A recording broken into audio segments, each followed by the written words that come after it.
Have you ever heard the old saying, you shouldn't step or stand on a grave?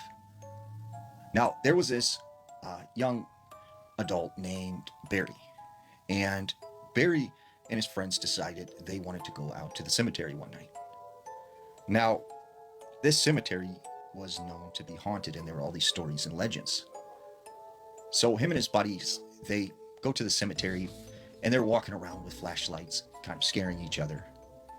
And he said that he was walking on the graves.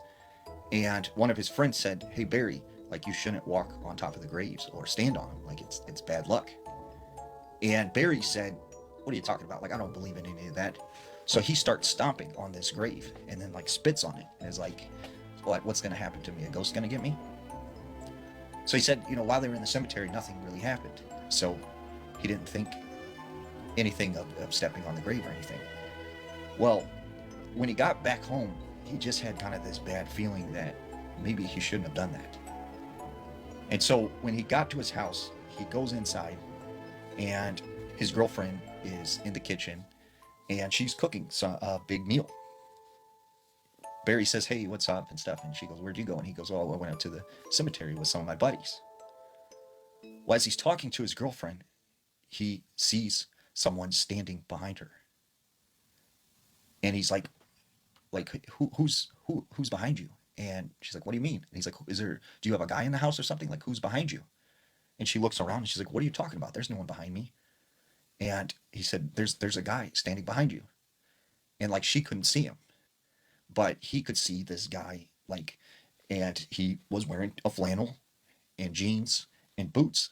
And he had just this very pale, long face, this brown kind of shaggy hair, and a longer kind of beard. And he's just standing behind his wife. And Barry's kind of like, "What's going on? Like, you don't see that?" And she's like, "No, I don't. Or you're starting to scare me." So Barry's like, "Whatever." He goes out of the room. He comes back. He doesn't see the guy anymore. And so that night, right, he is laying in bed, and his girlfriend's right next to him. He is just like tossing and turning because he can't really sleep because he's thinking about what happened at the cemetery. And when he turns over towards where his girlfriend's sleeping, he sees this man, the same man he's seen behind his girlfriend. And he is in between him and his girlfriend. And he jumps out of bed and he's like, "What the heck? Who are you? Who are you? What are you doing here?" And his wife's like, or his girlfriend's like, "What do you mean? Like, what are you talking about? Like, what's going on?" And he's like, "Who's the man in the bed?" And she's like, "There's no man in the bed." And so like he walks out of the room and is like, I can't handle this. He comes back into the room to apologize to his girlfriend and check to see if that he can still see this guy, and the guy's not in there. And for like weeks he was like seeing this guy standing behind his girlfriend.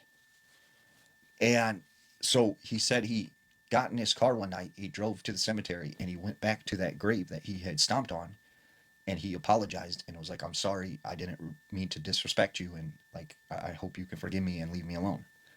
And he said, like, all of a sudden he just got this overwhelming feeling like everything was going to be okay. And he went back home and he didn't see this guy anymore.